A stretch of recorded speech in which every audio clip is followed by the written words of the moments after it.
Ball is thrown vertically downwards with a height 20 metre. तो 20 metre height पे ball अगर होती, हम उसे सिर्फ ड्रॉप करते, तो ड्रॉप करने पर वो अगर एनर्जी लूज करती तो उतनी हाइट उसकी नहीं हो पाती। लेकिन अब इसे पटका गया है किस वेलोसिटी से? v0 से। It collides with the ground, loses 50% of its energy in collision and rebounds to the same height. तो इसलिए यहां पे ये पटके जाने की वजह से फिर भी उतनी हाइट इसने कवर अप कर ली। तो यानी कि आप just before rebound, rebound position मान लीजिए यहां पे है, जस्ट बिफोर रिबाउंड अगर टोटल एनर्जी देखें और just after rebound total energy देखें, यानी टोटल एनर्जी इनिशियल और टोटल एनर्जी फाइनल में आप कंपैरिजन करें तो ये कह रहा है 50% लॉस हो गया। यानी 50% of initial total energy is lost and only 50% of is remaining. यानी कि फाइनल एनर्जी इनिशियल एनर्जी की आधी है। Final total energy initial total energy की आधी है, because the total energy is lost by 50%। ठीक है भाई। अब जब तक टक्कर नहीं होगी तब टक्कर के पहले तक law of conservation of energy लगेगा। जो यहां पे टोटल एनर्जी है मतलब टक्कर के पहले वाली, वही यहां पे टोटल एनर्जी होगी। यहां पे क्या है? v0 से फेंका भी गया है और कुछ पोटेंशियल एनर्जी भी है। अच्छा, अब टक्कर हो चुकी है, 50% एनर्जी खत्म हो गई। टोटल एनर्जी फाइनल जो है वो ही टोटल एनर्जी फाइनल ऊपर तक जाएगी, जो सारी पोटेंशियल एनर्जी में कन्वर्ट हो जाएगी और बाद में कोई वेलोसिटी नहीं रहेगी। एक बार फिर से समझिए पूरी सिचुएशन को।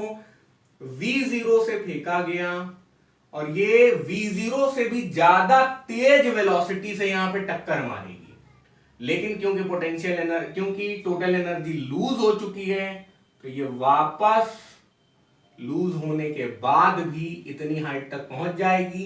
बट इस समय इसकी वेलोसिटी जीरो हुई।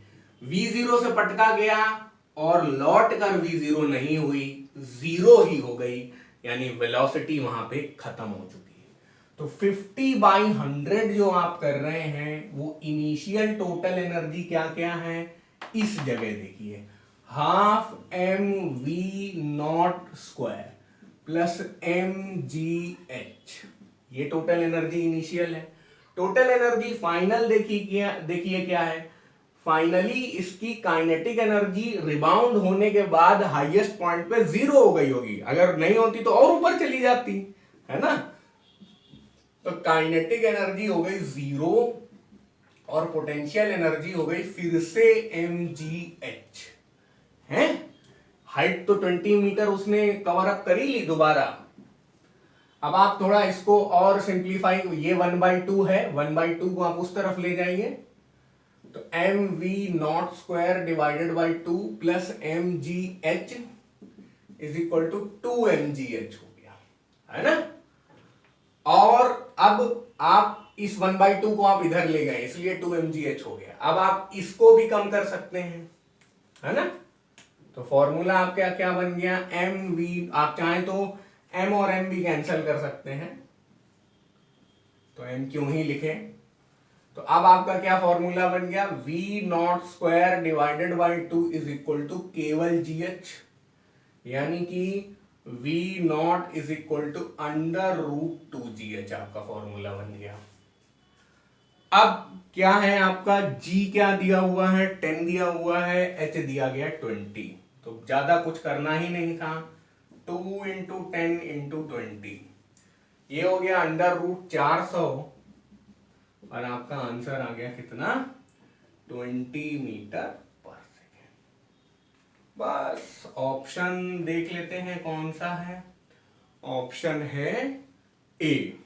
ठीक है, तो आप अगर मतलब कितना याद करेंगे ये तो मैं नहीं जानता लेकिन आप ये याद कर सकते हैं कि जब कोई वेलोसिटी पटक कर 50% लूज कर दे, कोई पटक के वेलोसिटी फेंके और टक्कर की वजह से 50% लूज कर दे, तो ये फॉर्मूला √2gh बन जाए।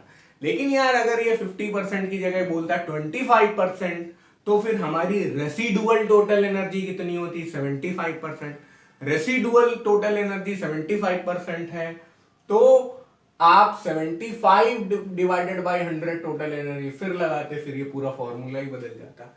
तो इसलिए आप बहुत ज्यादा याद करने पे भरोसा नहीं कर सकते हैं, आपको परसेंटेज के हिसाब से यहाँ पे जाना होगा।